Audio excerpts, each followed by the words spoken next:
ये वाला। Yes ma'am.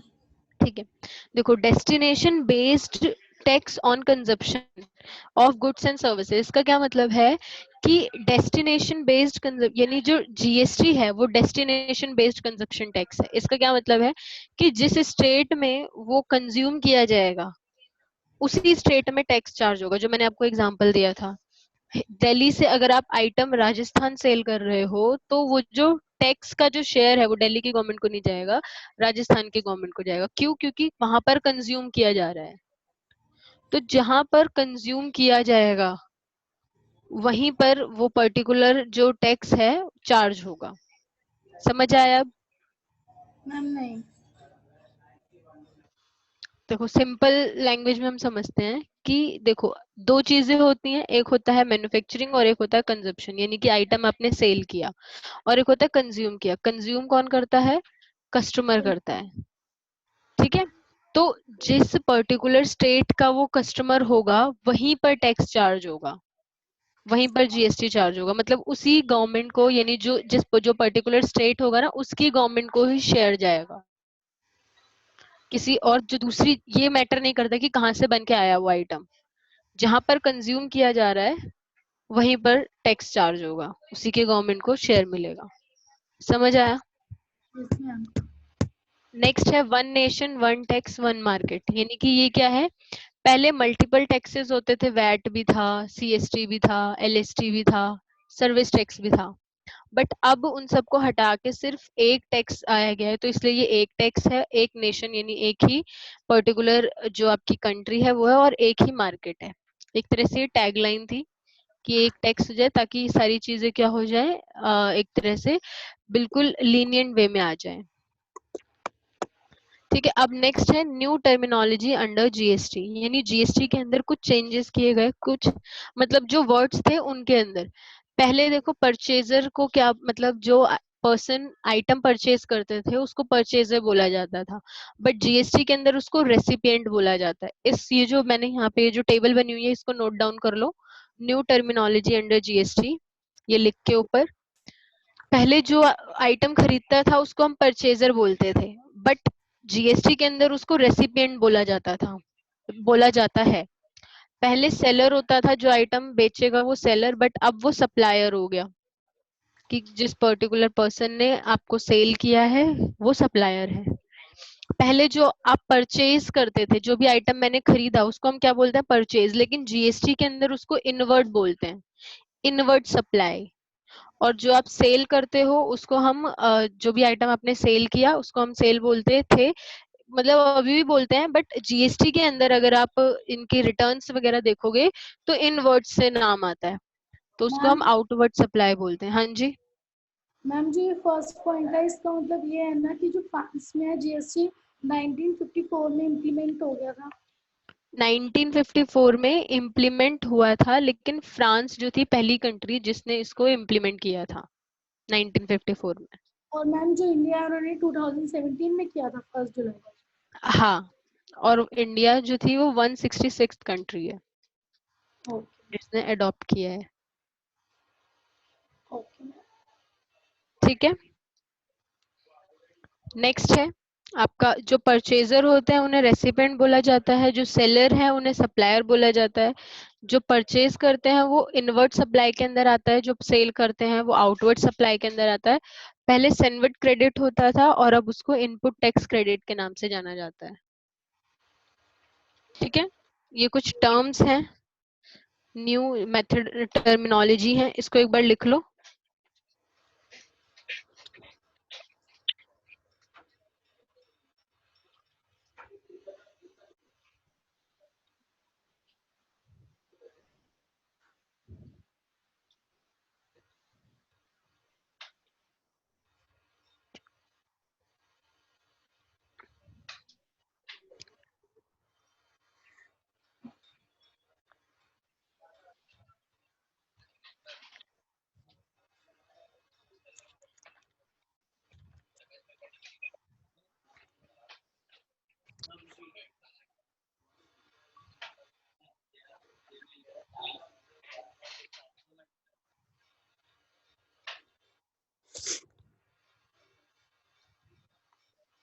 लिख लिया?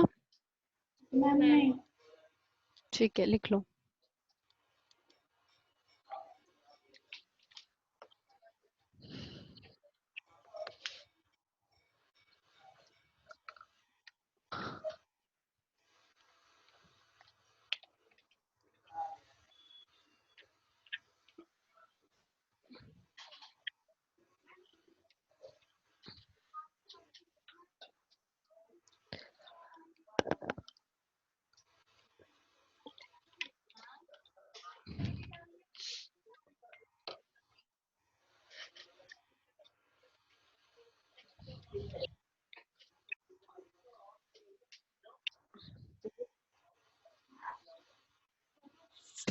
मैम हो गया। Ma'am done. ठीक है, आगे बढ़ते हैं। अब देखो, यहाँ पर हमने की पॉइंट्स पढ़े। अब ये है वाई जीएसटी, यानी जीएसटी को क्यों लाया गया, थोड़ा सा हम इसके बारे में पढ़ लेते हैं। To avoid cascading effect of taxes, double taxation. देखो, पहले क्या होता था, पहले कास्केडिंग इफेक्ट होता था। कास्केडिंग इफेक्ट का क्या मतलब है कि जब टैक्स के ऊपर टैक्स चार्ज होता है, उसको हम कास्केडिंग इफेक्ट बोलते हैं। ठीक है, इसका क्या मतलब होता है, सपोज मैंने कोई आइटम मैन्युफैक्चर किया, तो मुझे क्या करना पड़ता था उस टाइम पे, एक्साइज ड्यूटी पे करनी पड़ती थी। ठीक है, तो एक्साइज ड्यूटी का क्या होता था, क्रेडिट वगैरह नहीं मिलता था, तो उसको क्या करते थे, जो भी मैन्युफैक्चरर होते थे अपनी कॉस्ट का पार्ट बना लेते थे, क्योंकि उनको उसका क्रेडिट नहीं मिलता था, इसीलिए। और फिर उसके ऊपर जब वो आइटम सेल करते थे, तब उसके ऊपर वैट चार्ज करते थे। ठीक है, तो इसका क्या मतलब है, यहाँ पे टैक्स के ऊपर टैक्स चार्ज हो रहा है। पहले उन्होंने अमाउंट बताया, मतलब सपोज कोई भी आइटम मैन्युफैक्चर किया, उसके ऊपर उन्होंने टैक्स लगाया, टैक्स ऐड ऑन कर दिया, कॉस्ट का पार्ट बना लिया, उसके बाद भी जब सेल कर रहे हैं तभी ये टैक्स लगा रहे हैं। तो उसमें क्या होता था, टैक्स के ऊपर टैक्स चार्ज होता था, तो उसको अवॉइड करने के लिए जीएसटी को लाया गया। जो कास्केडिंग इफेक्ट है, टैक्स के ऊपर टैक्स चार्ज ना हो, उस चीज को खत्म करने के लिए। ठीक है, समझ आया?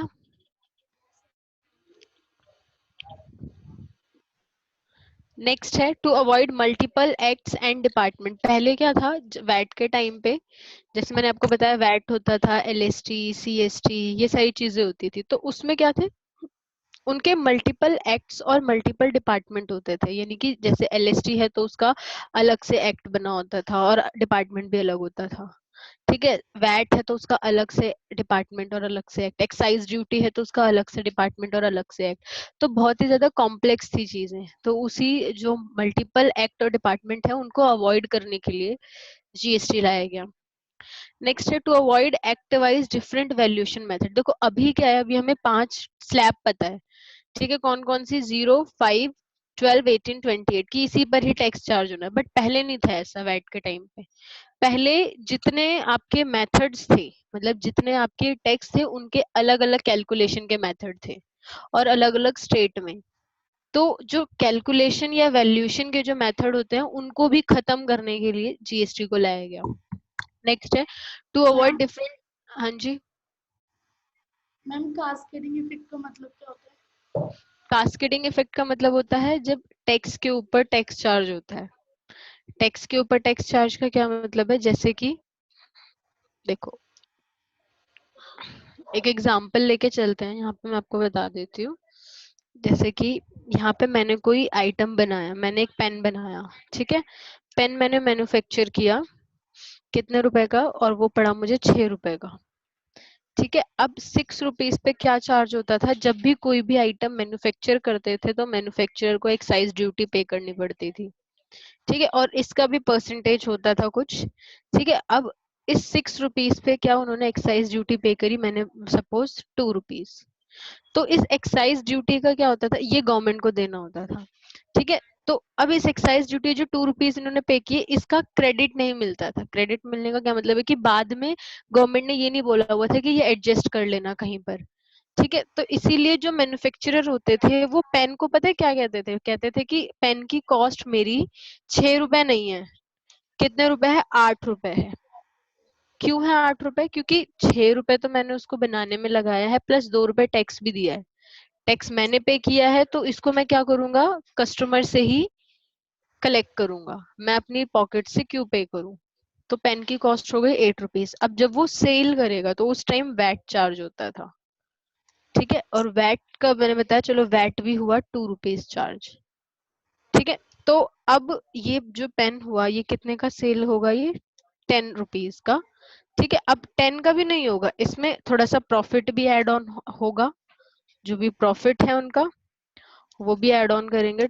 मैंने बताया 2 रुपीज का प्रॉफिट या 1 रुपए का प्रॉफिट ऐड ऑन किया। अब जो प्राइस होगा वो कितना हो जाएगा, 12 रुपीज। लेकिन एक्चुअल में बना कितने का ये, 6 रुपए का, ठीक है। और ड्यूटी, ये जो एक्साइज ड्यूटी है, ये यहाँ पे जो कॉस्ट थी, देखो यहाँ पर 8 रुपए के ऊपर टैक्स चार्ज हो रहा है, बट ये 8 रुपए के ऊपर नहीं होना चाहिए, ये 6 रुपए के ऊपर होना चाहिए। तो एक टैक्स तो आपने यहाँ पे लगाया और एक टैक्स आपने यहाँ पे लगाया, तो टैक्स के ऊपर टैक्स चार्ज हो रहा है। ये टैक्सेस अमाउंट आ गया आपका, और इसी टैक्स अमाउंट के ऊपर यहाँ पे और टैक्स आपने लगा दिया। तो इसको कास्केडिंग इफेक्ट बोलते हैं, बट अब है नहीं ऐसा। अब एक्साइज ड्यूटी रिमूव कर दिया। अब क्या सिस्टम है, पेन 6 रुपए का बनाया, ठीक है, 6, ठीक है। अब इसमें मैंने क्या ऐड ऑन किया, ड्यूटी, एक्साइज ड्यूटी है नहीं तो प्रॉफिट ऐड ऑन कर दिया, ठीक है। प्रॉफिट ऐड ऑन किया, कितने रुपए का, 2 रुपए का, ठीक है। पेन हो गया आपका 8 रुपीज का, ठीक है। या फिर पेन की यहाँ पे अब इसके ऊपर मैंने वैट चार्ज किया 2 रुपए। अब यहाँ पे प्रॉफिट ऐड ऑन करने की जरूरत है नहीं, तो अब पेन जो है इसकी कॉस्ट क्या हो जाएगी, 10 रुपीज। तो यहाँ पे देखो सिंगल टैक्स ही चार्ज हो रहा है, अब वैट भी नहीं होगा, इसकी जगह क्या होगा, जीएसटी। समझ आया, अब यहाँ पे टैक्स के ऊपर टैक्स नहीं लग रहा, तो इसको कास्केडिंग इफेक्ट बोलते हैं। जहां पर टैक्स के ऊपर टैक्स चार्ज होता है वो आपका कास्केडिंग इफेक्ट, डबल टैक्सेशन बोला जाता है इसे। समझ आया, समझ आया या नहीं आया, यस मैम। ठीक है, आगे बढ़ते हैं। तो यहाँ पर आ गया आपका to avoid tax wise different valuation method. मैंने आपको पहले ही बता दिया, पहले अलग अलग वैल्यूएशन के मेथड भी होते थे। जैसे एक्साइज ड्यूटी है तो उसको अलग से कैलकुलेट करने का, वैट है तो उसको दूसरी तरह से कैलकुलेट करते थे, लोकल सेल्स टैक्स है, एलएसटी है तो उसको अलग से, सर्विस टैक्स है तो उसको अलग से कैलकुलेट करते थे। तो अलग अलग मेथड हुआ करते थे जो कि बहुत ही ज्यादा कॉम्प्लिकेटेड थे। To avoid different taxable event, पहले देखो एक्साइज, सर्विस टैक्स, वैट, ये सारी चीजें एक साथ चार्ज होती थी। अगर आप मैन्युफैक्चरर हो तो एक्साइज ड्यूटी भी पे करो और वैट भी पे करो, अगर आप सर्विस दे रहे हो तो वैट के ऊपर से सर्विस टैक्स भी पे करो। तो अलग अलग टैक्सेबल इवेंट्स थे, ठीक है, जिनमें बहुत ज्यादा कंफ्यूजन होती थी। बट अब तो क्या है, सिंगल सिंपल जीएसटी है, जीएसटी ही हर जगह चार्ज करना है, ठीक है। अब to avoid separate tax rate, avoid supply across supply chain, जैसे कि पहले क्या था कि कोई सपोज आइटम है वो, अच्छा एक सेकंड रुकिए, एक सेकंड बस।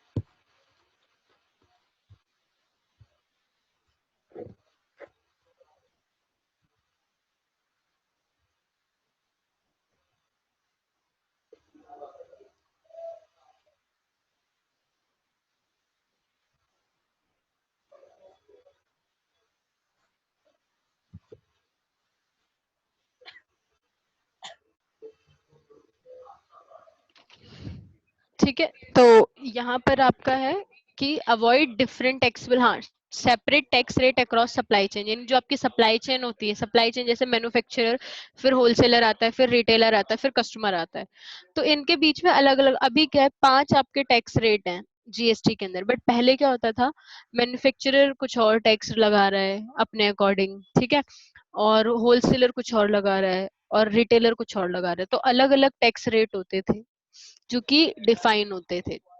वो भी बहुत ज्यादा कंफ्यूजन क्रिएट करते थे, इसीलिए इसीलिए जीएसटी को लाया गया। नेक्स्ट है to avoid loss of credit, मतलब जो पहले क्रेडिट जो होता था, जैसे मैंने आपको बताया, एक्साइज ड्यूटी का क्रेडिट नहीं मिलता था। क्रेडिट मिलने का क्या मतलब, जैसे गवर्नमेंट बोलते है कि आगे आने वाले जो भी आप टैक्स दो हमें उसमें एडजस्ट कर लेना, अगर कम ज्यादा हुआ तो अब वो चीज नहीं, पहले वो चीज नहीं मिलती थी, अब वो चीज मिलती है। तो लॉस जो होता था उसको अवॉइड करने के लिए जीएसटी को लाया गया। To avoid tax evasion, tax evasion का क्या मतलब है, जो टैक्सेस की चोरी होती है उसको खत्म करने के लिए भी जीएसटी को लाया गया। ठीक है, समझ आया? ठीक है, तो आज के लिए हम इतना रखते हैं, बाकी का हम कल की क्लास में करते हैं, यहाँ से स्टार्ट। ओके, थोड़ा सा पढ़ के आना आप लोग अपनी तरफ से भी, सिस्टम वगैरह में सर्च करके जीएसटी के बारे में। बाकी आपको थोड़ा बहुत तो पता ही है, बाकी हम कल की क्लास में करते हैं। Okay okay, so good by two everyone. Okay.